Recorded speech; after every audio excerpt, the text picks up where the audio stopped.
নমস্কাৰ আপোনালোক সকলোকে আমাৰ চেনেলৰ অন্য এটা জব আপডেট ভিডিঅ'লৈ আপোনালোক সকলোকে স্বাগতম জনাইছোঁ। 6টা বিভাগত নতুনকৈ পদ মুকলি হৈছে, য'ত আপোনালোকৰ পিয়ন, আৰ্মি আৰু অন্যান্য পদ মুকলি হৈছে। এই পদকেইটাত আপোনালোকৰ অন্তিম তাৰিখ হৈ গ'ল 1 এপ্ৰিল 2026। প্ৰত্যেকটো নটিফিকেশ্যনৰে আপোনালোকৰ অন্তিম তাৰিখটো বেলেগ বেলেগ হয়, কিন্তু মই জবতকৈ হায়েষ্ট যিটো পোষ্টৰ অন্তিম তাৰিখ পৰিছে সেইটোকে মই ইয়াত আপোনালোকক শ্ব' কৰিছোঁ। সেইবাবে আপোনালোকে ভিডিঅ'টো বহুত পিছলৈ চাবলৈ ট্ৰাই নকৰিব। ৰিচেণ্টলি আপোনালোকে ভিডিঅ'টো যাতে চাই আৰু অৰ্হতা আপোনালোকৰ 8 পাছ, 12 পাছ, 10 পাছ, গ্ৰেজুৱেট সকলোৰে বাবে ইয়াত পদ থাকিব। আৰু ল'ৰা ছোৱালী সকলোৱে পদকেইটাৰ বাবে আপোনালোকে আবেদন কৰিবৰ কাৰণে আপোনালোক ইলিজিবল হ'ব। যিসকলে আমাৰ চেনেলত প্ৰথমবাৰলৈ আহিছে তেওঁলোকে আমাৰ চেনেলটো ছাবস্ক্ৰাইব কৰি ভিডিঅ'টো লাইক এটা কৰি থৈ, যাতে এনেকুৱা ধৰণৰ জব ৰিলেটেড আপডেট ভিডিঅ'সমূহ অসমৰ লগতে ভাৰতৰ বিভিন্ন প্ৰান্তৰ আপোনালোকে আমাৰ চেনেলৰ জৰিয়তে অতি সহজতে পাই থাকিব পাৰে। আৰু যিসকলে আমাৰ ভিডিঅ' ৰেগুলাৰলি চাই তেওঁলোকে আমাক কমেণ্ট কৰি জনাবলৈ নাপাহৰিব আমাৰ ভিডিঅ'সমূহ কেনেকুৱা পাইছে, বা আমি যদি কিবা ভুল থাকি গৈছে সেইখিনি আপোনালোকে জনাব আমাক কমেণ্টৰ জৰিয়তে। ব'লক আজি আমি দেৰি নকৰি আজি আমাৰ ভিডিঅ'টো আৰম্ভ কৰোঁ। আজি আমাৰ ভিডিঅ'ৰ যিটো প্ৰথমটো নটিফিকেশ্যন আহিছে সেইটো হৈছে আপোনালোকৰ ইণ্ডিয়ান আৰ্মিৰ ফালৰ পৰা, য'ত আপোনালোকৰ অন্তিম তাৰিখটো হৈ গ'ল 1 এপ্ৰিল 2026। ইণ্ডিয়ান আৰ্মিৰ ফালৰ পৰা অগ্নিবীৰ ভেকেঞ্চি 2026ৰ কাৰণে অগ্নিপথ স্কিমৰ আণ্ডাৰত আপোনালোকৰ এটা কমন এণ্ট্ৰেঞ্চ এক্সামৰ জৰিয়তে ৰিক্ৰুইট কৰিব। সেই পোষ্টকেইটাৰ বাবে তেওঁলোকে আবেদন বিচাৰিছে, য'ত আপোনালোকৰ 13 ফেব্ৰুৱাৰী আপোনালোকৰ পৰা আবেদন আৰম্ভ হৈ গৈছে। এই পোষ্টকেইটাত আপোনালোকে যদিহে চাবলৈ যায় ইয়াত কেনেকুৱা ধৰণৰ পোষ্ট থাকিব বা কি হয়, জেনেৰেল ডিউটিৰ পোষ্ট থাকিব, টেকনিকেল ক্লাৰ্ক, ষ্ট'ৰ কিপাৰ, ট্ৰেডছমেনৰ কাৰণে আপোনালোকৰ পোষ্টসমূহ থাকিব। স্কিমটো হৈ গ'ল অগ্নিপথ স্কিম, যিটোৰ ডিউৰেশ্যন অফ ছাৰ্ভিচ থাকিব 4 বছৰ। নেম অফ দ্য ডিপাৰ্টমেণ্ট হৈ গ'ল ইণ্ডিয়ান আৰ্মি, আৰু নেম অফ দ্য মিনিষ্ট্ৰী হৈ গ'ল মিনিষ্ট্ৰী অফ ডিফেন্স ইণ্ডিয়াৰ ফালৰ পৰা লঞ্চ কৰিছে। ডেট অফ লঞ্চিং স্কিমটো 14 ফেব্ৰুৱাৰী 2022ত লঞ্চ হৈছিলে এই স্কিমটো, আৰু ইয়াৰ মোড অফ এপ্লিকেশ্যন অনলাইন হয়। অগ্নিবীৰ জেনেৰেল ডিউটিৰ কাৰণে আপোনালোকৰ এডুকেশ্যন কোৱালিফিকেশ্যনটো 10 পাছ কৰা বিচাৰিছে, লগতে 45% মাৰ্ক লাগিব আৰু 33% মাৰ্ক প্ৰতিটো ছাবজেক্টতে আপোনালোকৰ হ'ব লাগিব। আৰু কেণ্ডিডেটসকলৰ লাইট মটৰ ভেহিকল চমুকৈ LMV ড্ৰাইভিং লাইচেঞ্চ থকাটো কম্পালচৰি হয়, এইটো ৰিকুৱাৰমেণ্ট তেওঁলোকে দিছে। অগ্নিবীৰ টেকনিকেল পোষ্টৰ বাবে আপোনালোকৰ 12 পাছ কৰাসকলে এই পদকেইটাৰ বাবে আবেদন কৰিব পাৰিব। যিসকলে ফিজিক্স, কেমেষ্ট্ৰি, মেথছ আৰু ইংলিছ লৈ পাছ কৰিছে তেওঁলোকেহে পাৰিব। মিনিমাম 50% মাৰ্ক লাগিব আৰু এগ্ৰিগেটেড মাৰ্ক হৈ গ'ল আপোনালোকৰ 40%। অগ্নিবীৰ ক্লাৰ্ক, ষ্ট'ৰ কিপাৰ, টেকনিকেলৰ কাৰণে আপোনালোকৰ 12 পাছ বিচাৰিছে, য'ত আপোনালোকৰ 60% মাৰ্ক বিচাৰিছে এগ্ৰিগেটেড, আৰু বিচাৰিছে আপোনালোকৰ 50% মাৰ্ক। ইয়াত যিকোনো ষ্ট্ৰীমৰ পৰা আবেদন কৰিব পাৰে, অৰ্থাৎ আৰ্টছ, ছায়েন্স, কমাৰ্চ, কিন্তু ইংলিছ আৰু মেথছ, একাউণ্টছ, বুক কিপিং এইখিনি থকাটো কম্পালচৰি হয়, মেণ্ডেটৰী হয়। মানে আপোনালোকে ইয়াত যিকোনোসকলে আবেদন কৰিব পাৰিব। একাউণ্টছ মানে যিসকলে কমাৰ্চ পঢ়িছে তেওঁলোকে পাৰিব, কাৰণ তেওঁলোকৰ ইংলিছো থাকে হায়াৰ ছেকেণ্ডেৰীত, আৰু মেথছো থাকে, যিটো কমাৰ্চিয়েল মেথমেটিক্স এণ্ড ষ্টেটিষ্টিক্স বুলি এটা ছাবজেক্টে থাকে, আৰু একাউণ্টছ থাকে, বুক কিপিং একেটাই হয়। আৰু অগ্নিবীৰ ট্ৰেডছমেনৰ কাৰণে 10 পাছ পোষ্টটোত আছে। ইয়াত আপোনালোকৰ 10 পাছ কৰাসকলে পদকেইটাৰ বাবে আবেদন কৰিব পাৰিব। ট্ৰেডছমেন 8 পাছৰ কাৰণেও ভেকেঞ্চি আছে। এজ লিমিটটো 17 বছৰৰ 6 মাহৰ পৰা 21 বছৰৰ ভিতৰত প্ৰত্যেকজন কেণ্ডিডেট পোষ্টকেইটাৰ বাবে আবেদন কৰিবলৈ ইলিজিবল হয়। ফিজিকেল যিটো ষ্টেণ্ডাৰ্ড সেইটো তেওঁলোকে দি দিছে। আপোনালোকৰ অগ্নিবীৰ জেনেৰেল ডিউটিৰ কাৰণে হাইটটো হৈছে 160 চেণ্টিমিটাৰ আৰু চেষ্টটো 77 চেণ্টিমিটাৰ প্লাছ 5 চেণ্টিমিটাৰ। এইটো আপোনালোকৰ প্ৰত্যেকটো পোষ্টৰ কাৰণে ছেমেই থাকিব, এইটো কেতিয়াও চেঞ্জ নহয়। অগ্নিবীৰ টেকনিকেলৰ কাৰণে হাইটটো হৈ গ'ল 157, আৰু অগ্নিবীৰ ক্লাৰ্ক, ষ্ট'ৰ কিপাৰৰ কাৰণে 160 হাইটটো, আৰু অগ্নিবীৰ ট্ৰেডছমেনৰ 10 পাছৰ কাৰণে 160, 8 পাছৰ কাৰণে 160 একে হয় হাইটটো, কিন্তু আপোনালোকৰ চেজটো কেতিয়াও চেঞ্জ নহয়। আৰু ইয়াৰ যদি পে' স্কেলটো চাবলৈ যায়, বা পে'টো আপোনালোকৰ দৰমহানো আপোনালোকে কেনেকৈ পাব, কি বেচিছত আপোনালোকক দৰমহা দিব, এইখিনি যদি আপোনালোকে চাবলৈ যায়, ফাৰ্ষ্ট ইয়েৰত আপোনালোকৰ 30,000 টকাৰ পেকেজ থাকিব, কিন্তু আপোনালোকৰ কেছ ইন হেণ্ড পাব 21,000 টকা। আৰু ছেকেণ্ড ইয়েৰত আপোনালোকৰ যিটো কাষ্টমাইজ পেকেজ হয় এইটো 33,000 টকাৰ থাকিব, কিন্তু কেছ ইন হেণ্ড আপোনালোকে পাব 23,100 টকা। 3 নম্বৰ বছৰত আপোনালোকৰ 36,500 টকা আপোনালোকৰ পেকেজ থাকিব, আৰু কিন্তু আপোনালোকে কেছ ইন হেণ্ড পাব 25,580 টকা। 4 নম্বৰ বছৰত আপোনালোকৰ পেকেজ থাকিব 40,000 টকা, কিন্তু কেছ ইন হেণ্ড পাব আপোনালোকে 28,000 টকা। আৰু এক্সিট যেতিয়া কৰিব আপোনালোকৰ 4 বছৰৰ পিছত, তেতিয়া আপোনালোকে 10,04,000 টকাৰ আপোনালোকৰ ইণ্টাৰেষ্ট সহ এটা আপোনালোকক ফিক্সড ডিপজিট এটা তেওঁলোকে দিব বা পে'মেণ্ট কৰিব সেইটো পইচা। আৰু লাইফ ইঞ্চুৰেঞ্চ কভাৰেজ থাকিব আপোনালোকৰ 48 লাখ টকালৈকে। এপ্লিকেশ্যন ফিজটো আপোনালোকৰ 250 টকাৰ আপোনালোকৰ এপ্লিকেশ্যন ফিজ পে'মেণ্ট কৰিব লাগিব। ইয়াত আনৰিজাৰ্ভ OBC কোনো তেনেকৈ মেনশ্যন কৰা নাই। আৰু net banking, credit card, debit card, UPI through the আপোনালোকে পে'মেণ্টটো আপোনালোকে দিব পাৰে, অনলাইন কৰিব পাৰে। ইয়াৰ বাবে আপোনালোকে আবেদন কৰিবৰ কাৰণে আপোনালোকৰ ফাৰ্ষ্ট নিউ ইউজাৰত গৈ ৰেজিষ্টাৰ কৰিব লাগিব। এপ্লাই লিংকটো আপোনালোকে ভিডিঅ'ৰ ডেছক্ৰিপশ্যন বক্সতে পাই যাব। অনলাইন এপ্লিকেশ্যন ফৰ্মত গৈ ক্লিক কৰি আপোনালোকে সেইখিনি চিলেক্ট কৰিব লাগিব। এডুকেশ্যন কোৱালিফিকেশ্যন, পাৰ্চনেল যিখিনি নেচেচাৰী ডকুমেণ্ট হয় সেইখিনি আপোনালোকে আপলোড কৰিব লাগিব। আৰু ষ্টাৰ্টিং ডেটটো আপোনালোকৰ 13 ফেব্ৰুৱাৰীৰ পৰা এই পদকেইটাৰ বাবে আবেদন আৰম্ভ হৈ গৈছে। লাষ্ট ডেট আপোনালোকৰ 1 এপ্ৰিল পৰ্যন্ত এই পদকেইটাৰ বাবে আপোনালোকে আবেদন কৰি থাকিব পাৰিব। আৰু অনলাইন এক্সাম হোৱাৰ সম্ভাৱনা জুনৰ 2026 আছে। আৰু ইম্পৰ্টেণ্ট ডেট যদি আপোনালোকে চাবলৈ যায় মই সেইখিনি ক'লোৱেই। আৰু আপোনালোকৰ ইয়াত কেনেকুৱা ধৰণৰ চিলেকশ্যন প্ৰচিডিঅ'ৰ হ'ব, কোনসকলে আবেদন কৰিব বিচাৰে, যদিহে সেইটো বিষয়ত আপোনালোকৰ ডেডিকেটেড এটা ভিডিঅ' লাগে তেনেহ'লে আপোনালোকে আমাক জনাব, কমেণ্ট কৰি জনাব পাৰে। এতিয়া আগবঢ়ো আমাৰ নেক্সট ভিডিঅ'টোৰ ফাললৈ।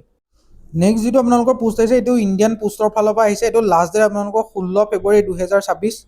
আৰু ইয়াত আপোনালোকৰ 28,000 ভেকেঞ্চি আছে গ্ৰামীণ ডাক সেৱকৰ কাৰণে, যিটো ABPM আৰু ডাক সেৱকৰ কাৰণে পোষ্ট হয়, এছিষ্টেণ্ট ব্ৰাঞ্চ পোষ্টমেন আৰু আপোনালোকৰ ডাক সেৱকৰ কাৰণে পোষ্ট হয়। যথেষ্টখিনি পোষ্ট আছিলে আৰু কোনটোত কিমান পোষ্ট আছে সেইখিনি মেনশ্যন নাই, কিন্তু অসমৰ কাৰণে 639টা পোষ্ট আছে।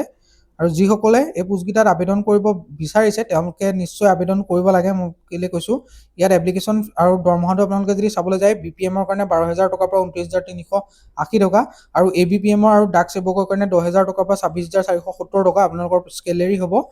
আৰু এজ লিমিটটো আপোনালোকৰ 18 বছৰৰ পৰা 40 বছৰ ভিতৰৰ কেণ্ডিডেটসকলে পাৰিব। ST SC সকলে 5 বছৰ, OBC সকলে 3 বছৰ, PWD আনৰিজাৰ্ভ সকলে 10 বছৰ, PWD OBC সকলে 13 বছৰ, PWD ST SC সকলে 15 বছৰ। এডুকেশ্যন কোৱালিফিকেশ্যনটো যিসকলে 10 পাছ কৰিছে তেওঁলোকে পদকেইটাৰ বাবে আপোনালোকে আবেদন কৰিবৰ কাৰণে এলিজিবল হয়। লোকেল লেংগুৱেজ আপোনালোকে জনাটো কম্পালচৰি হয়। লগতে knowledge of computer, knowledge of cycling এইখিনি আপোনালোকৰ জানিব লাগিব। আৰু মই এই ভিডিঅ'টোত এইখিনিতে এটা কথা কওঁ, যিসকলে নলবাৰী, গুৱাহাটী, তিনিচুকীয়া, ডিব্ৰুগড়, শিৱসাগৰ আৰু আপোনালোকৰ নগাঁও ডিষ্ট্ৰিক্টৰ হয় তেওঁলোকৰ কাৰণে খুবেই ভাল খবৰ, কাৰণ তেওঁলোকৰ তাত এটা আপোনালোকৰ যেতিয়া আপোনালোকে প্ৰচিডিঅ'ৰটো এপ্লাই কৰি গৈ থাকিব তাত আপোনালোকে দেখিব যে আপোনালোকে কোনটো ডিষ্ট্ৰিক্ট, কোনটো চাৰ্কুলত বা কোনটো জোনত আপোনালোকে চাকৰি কৰিব বিচাৰে তাত ডিষ্ট্ৰিক্টকেইখনৰ নাম আহে। যিকেইখন ডিষ্ট্ৰিক্টৰ মই নাম ক'লোঁ সেইখন ডিষ্ট্ৰিক্টত আপোনালোকৰ যথেষ্টখিনি পোষ্ট আছে। আৰু এইখিনি মেইনলি আপোনালোকৰ গাঁৱতে চাকৰি পাব। কথাটো এক প্ৰকাৰ তেনেকুৱা। আৰু গোটেই পোষ্টকেইটাত আপোনালোকে আনৰিজাৰ্ভ আৰু OBC সকলে 100 টকা পে'মেণ্ট কৰিব লাগিব। ST SC সকলে, ফিমেল, PWD আৰু ট্ৰান্স ওমেন সকলে কোনো ধৰণৰ পে'মেণ্ট কৰিব নালাগে। পে'মেণ্ট মোডটো অনলাইন মাধ্যমত আপোনালোকে কৰিব লাগিব। আৰু debit card, credit card, net বেংকিঙত UPI থ্ৰুদি পে'মেণ্ট কৰিব পাৰে। আৰু বহুত যথেষ্টখিনি সময় নাই, আপোনালোকৰ লাষ্ট ডেট পাই গ'লহি 16 তাৰিখ। আৰু যিসকলে আবেদন কৰিম বুলি ভাবিছে তেওঁলোকে নিশ্চয় আবেদন কৰক, কাৰণ এই পোষ্টটোত আপোনালোকৰ কোনো ধৰণৰ পৰীক্ষা নহয়। আৰু আপোনালোকৰ যি মেট্ৰিকৰ মাৰ্ক পাইছে প্ৰত্যেকটো মাৰ্ক ভৰাব লাগিব প্ৰতিটো ছাবজেক্টৰ, সেইখিনিৰ ওপৰত বেছ কৰিয়ে আপোনালোকৰ চিলেকশ্যন হৈ যাব। তো সেইটো কাৰণে এইটো এটা যথেষ্টখিনি ভাল চাকৰি হয়। আৰু আপোনালোকে গাঁৱতে থাকি যদি কৰিম বুলি ভাবিছে তেনেহ'লেও এইটো অতি উত্তম হয়, আপোনালোকে ট্ৰাই কৰিব পাৰে। মই যিকেইখন ডিষ্ট্ৰিক্টৰ নাম ক'লোঁ আপোনালোকে লাগিলে আকৌ এবাৰ ভিডিঅ'টো বেকত গৈ আপোনালোকে চাই ল'ব। এতিয়া আগবঢ়ো আমাৰ 3 নম্বৰ যিটো নটিফিকেশ্যন তাৰ আমাৰ আজি যিটো 3 নম্বৰটো নটিফিকেশ্যন আহিছে এইটো হৈছে আপোনালোকৰ ডিষ্ট্ৰিক্ট ছেছনেল জাজ চিৰাঙৰ ফালৰ পৰা। অন্তিম তাৰিখটো হৈছে 25 ফেব্ৰুৱাৰী 2026। দুটা পিয়নৰ ভেকেঞ্চি মুকলি হৈছে ডিষ্ট্ৰিক্ট এণ্ড ছেছন জাজ চিৰাঙৰ ফালৰ পৰা, যিটো আনৰিজাৰ্ভ পোষ্ট হয়। ইয়াত আপোনালোকৰ 12,000 টকাৰ পৰা 52,000 টকা আপোনালোকৰ চেলেৰী হ'ব। গ্ৰেড পে থাকিব 3,900 টকা। এডুকেশ্যন কোৱালিফিকেশ্যন যিসকলে ক্লাছ 8 পাছ কৰিছে তেওঁলোকে পোষ্টকেইটাৰ বাবে আবেদন কৰিব পাৰিব। যিসকলে হায়াৰ ছেকেণ্ডেৰী পাছ কৰিছে তেওঁলোকে পোষ্টকেইটাৰ বাবে আবেদন কৰিব নোৱাৰিব। তাৰ মাজত যিসকল থাকিলে তেওঁলোকে পোষ্টকেইটাৰ বাবে আবেদন কৰিব পাৰিব। বয়সৰ সময়সীমা 18 বছৰ পৰা 40 বছৰৰ ভিতৰত প্ৰত্যেকজন কেণ্ডিডেটে পোষ্টকেইটাৰ বাবে আবেদন কৰিবৰ কাৰণে আপোনালোক ইলিজিবল হয়। চিটিজেনশ্বিপটো আপোনালোকৰ ইণ্ডিয়াৰ চিটিজেন হ'ব লাগিব। এমপ্লয়মেণ্ট এক্সচেঞ্জৰ ৰেজিষ্ট্ৰেশ্যন থাকিব লাগিব। এজ ৰিলেক্সেশ্যনৰ সুবিধা পাব। ST SC সকলে 5 বছৰ, OBC সকলে 3 বছৰ। ইয়াৰ এপ্লিকেশ্যন যিটো প্ৰচিডিঅ'ৰ হয় এইটো আপোনালোকৰ অফলাইন মাধ্যমত এপ্লাই কৰিব লাগিব। আপোনালোকৰ যিখিনি নেচেচাৰী ডকুমেণ্ট যেনেকৈ কোৱালিফিকেশ্যন চাৰ্টিফিকেট হৈ গ'ল, ৰিচেণ্ট পাছপৰ্ট চাইজৰ ফটোকপি হৈ গ'ল, এক্সপিৰিয়েঞ্চ চাৰ্টিফিকেট হৈ গ'ল, caste certificate, age proof, employment exchange এইখিনিৰ লগত আপোনালোকৰ চেল্ফ এটেষ্ট কপি লাগিব। যদিহে কোনোবা ধৰণৰ এমপ্লয়ী হয় তেনেহ'লে আপোনালোকক সেই ডিপাৰ্টমেণ্টৰ ফালৰ পৰা NOC এখন লাগিব। আৰু 2 কপি পাছপৰ্ট চাইজৰ ফটোকপি আপোনালোকক লাগিব। আৰু এপ্লাই টু প্ৰচিডিঅ'ৰটো আপোনালোকে এটা এনভলভৰ ওপৰত ব্লক লেটাৰত application for the post of peon বুলি লিখি সেইটো বাই পোষ্টটো আপোনালোকে চেণ্ড কৰিব পাৰে ডিষ্ট্ৰিক্ট ছেছন জাজৰ অফিচলৈ, নহ'লে আপোনালোকে নিজে গৈ তাত এটা ড্ৰপ বক্স থাকিব, তাত গৈ নিজে দি থৈ আহিব পাৰিব। 25/2/2026 অফিচ বন্ধ হোৱাৰ আগলৈকে আপোনালোকে এইটো ছাবমিট কৰিব পাৰে। ষ্টাৰ্টিং ডেটটো 9 ফেব্ৰুৱাৰী পৰা আৰম্ভ হৈ গৈছে। লাষ্ট ডেট আপোনালোকৰ 25 ফেব্ৰুৱাৰীলৈকে এই পোষ্টকেইটাৰ বাবে আপোনালোকে আবেদন কৰিব পাৰিব। এতিয়া আগবঢ়ো আমাৰ 4 নম্বৰটো যিটো নটিফিকেশ্যন তাৰ ফাললৈ। আমাৰ আজি যিটো 4 নম্বৰ নটিফিকেশ্যন এইটো হৈছে চিফ জুডিচিয়েল মেজিষ্ট্ৰেট তৰ ফালৰ পৰা আহিছে, য'ত আপোনালোকৰ দুটা পিয়নৰ ভেকেঞ্চি মুকলি হৈছে কোকৰাঝাৰৰ ফালৰ পৰা। ইয়াত আপোনালোকৰ দুটা পিয়ন পোষ্ট গ্ৰেড 4ৰ পোষ্ট হয়। ইয়াত আপোনালোকৰ এটা আনৰিজাৰ্ভৰ পোষ্ট কাৰণে আছে আৰু এটা ST প্লেনৰ কাৰণে ৰিজাৰ্ভ থাকিব আৰু 12,000 টকাৰ পৰা 52,000 টকা আপোনালোকৰ চেলেৰি হ'ব। গ্ৰেড পে হ'ব 3,900 টকা। আদাৰ এলাৱেঞ্চেছ ইয়াৰ লগত এড হ'ব। এজ লিমিটটো 18 বছৰৰ পৰা 40 বছৰ। প্ৰত্যেকজন কেণ্ডিডেট পদকেইটাৰ বাবে আপোনালোকে আবেদন কৰিবৰ কাৰণে আপোনালোক ইলিজিবল হয়। লগতে আপোনালোকৰ যিসকলে ক্লাছ 8 পাছ কৰিছে আৰু যিসকলে হায়াৰ ছেকেণ্ডেৰী পাছ কৰা নাই তেওঁলোকে পোষ্টকেইটাৰ বাবে আবেদন কৰিব পাৰিব। আৰু ইয়াতো সেম প্ৰচিডিউৰত আপোনালোকে এপ্লাই কৰিব লাগিব। Application for the post of peon বুলি আপোনালোকে এনভলভৰ ওপৰত লিখিব লাগিব। গোটেইখিনি ৰিকুৱাৰমেণ্ট ডকুমেণ্ট আপোনালোকে ছাবমিট কৰিব লাগিব। 24 ফেব্ৰুৱাৰী 2026 4:30 আগত আপোনালোকে বাই পোষ্ট হওক বাই গৈ পেলাই নিজেই ড্ৰপ বক্সত আপোনালোকে আপোনাৰ এনভলভটো থৈ আহিব লাগিব। এড্ৰেছটো আপোনালোকে এবাৰ চাই ল'ব পাৰে। চিফ জুডিচিয়েল মেজিষ্ট্ৰেট কাম চিলেকশ্যন বৰ্ড কোকৰাঝাৰ, আপোনালোকে ৱাৰ্ড নং 10 PO district Kokrajhar, pin number এইকেইটা দিয়া আছে। এইটোত গৈ আপোনালোকে কৰিব পাৰে। নিজৰ ডিষ্ট্ৰিক্টৰ কেণ্ডিডেটসকলৰ কাৰণে বহুতেই ভাল হয়। ষ্টাৰ্টিং ডেটটো 10 ফেব্ৰুৱাৰীৰ পৰা আৰম্ভ হৈ গৈছে। লাষ্ট ডেট 24 ফেব্ৰুৱাৰীলৈকে পোষ্টকেইটাৰ বাবে আপোনালোকে আবেদন কৰি থাকিব পাৰিব। এতিয়া আগবঢ়ো আমাৰ যিটো 5 নম্বৰ নটিফিকেশ্যন তাৰ ফাললৈ। আজি আমাৰ যিটো 5 নম্বৰ নটিফিকেশ্যন আহিছে এইটো national thermal power corporation limited চমুকৈ NTPCৰ ফালৰ পৰা নটিফিকেশ্যন আউট হৈছে, যিটোৰ অন্তিম তাৰিখ হৈছে আপোনালোকৰ 25 ফেব্ৰুৱাৰী 2026। নেশ্যনেল থাৰ্মেল পাৱাৰ কৰ্পৰেশ্যন লিমিটেডৰ ফালৰ পৰা 515টা ইঞ্জিনিয়াৰিং এক্সিকিউটিভৰ ট্ৰেইনাৰৰ কাৰণে ভেকেঞ্চি মুকলি হৈছে, যিকেইটা technical, electrical, mechanical, electronics, instrumentation and computer science and information টেকনলজিৰ পোষ্ট হয়। ইয়াত আপোনালোকৰ এটা হাই লেভেলৰ পোষ্ট হয়। ইলেক্ট্ৰিকেলৰ কাৰণে 165টা পোষ্ট থাকিব, মেকানিকেলৰ কাৰণে 210টা, ইলেক্ট্ৰনিক্স এণ্ড ইনষ্ট্ৰুমেণ্টেশ্যনৰ কাৰণে 125টা, কম্পিউটাৰ ছায়েন্স এণ্ড ইনফৰমেশ্যন টেকনলজিৰ কাৰণে 15টা থাকিব। E1 গ্ৰেড হয়। আপোনালোকৰ 40,000 টকাৰ পৰা 1,40,000 টকা আপোনালোকৰ চেলেৰি হিচাপে লাভ কৰিব। ৰেচিডেঞ্চিপটো আপোনালোকৰ ইণ্ডিয়াৰ বাসিন্দা হ'ব লাগিব। লগতে আপাৰ এজ লিমিট 27 বছৰ হয়। এজ ৰিলেক্সেশ্যনৰ সুবিধা এজ পাৰ গভৰ্ণমেণ্ট নৰ্মছ পাব। ST SC সকলে 5 বছৰ, OBC সকলে 3 বছৰ, PWD সকলে 10 বছৰ, PWD OBC NCL সকলে 13 বছৰ, PWD ST SC সকলে 15 বছৰ। আৰু ফুল টাইম BE BTech কৰাসকলে পদকেইটাৰ বাবে আবেদন কৰিব পাৰিব। এপ্লিকেশ্যন ফিজটো আপোনালোকৰ জেনেৰেল EWS OBC সকলৰ কাৰণে 500 টকা, ST SC PWD আৰু এক্স ছাৰ্ভিচমেন ফিমেলৰ কোনো ধৰণৰ পে'মেণ্ট কৰিব নালাগে। SBI পে ইন শ্লিপ বা SBI নেট বেংকিং, ভিজা বা মাষ্টাৰ কাৰ্ড, ডেবিট কাৰ্ডৰ থ্ৰুদি আপোনালোকে অনলাইন মাধ্যমত পে'মেণ্টটো কৰিব পাৰে। এতিয়া আগবঢ়ো আমাৰ যিটো আপোনালোকৰ অন্তিমটো নটিফিকেশ্যন তাৰ ফাললৈ। আজি আমাৰ ভিডিঅ'ৰ যিটো অন্তিমটো নটিফিকেশ্যন আহিছে ষ্টেট বেংক অফ ইণ্ডিয়াৰ ফালৰ পৰা আহিছে। ইয়াৰ অন্তিম তাৰিখটো হৈছে 18 ফেব্ৰুৱাৰী 2026। ষ্টেট বেংক অফ ইণ্ডিয়াই 2,273টা চাৰ্কুল বেছড অফিচাৰৰ পোষ্ট মুকলি কৰিছে, যিকেইটাৰ বাবে তেওঁলোকে আবেদন বিচাৰিছে। ইয়াত আপোনালোকৰ 2273টা পোষ্ট আছে আৰু নৰ্থ ইষ্টাৰ্ণ চাৰ্কুলৰ বাবে 79টা পোষ্ট থাকিব।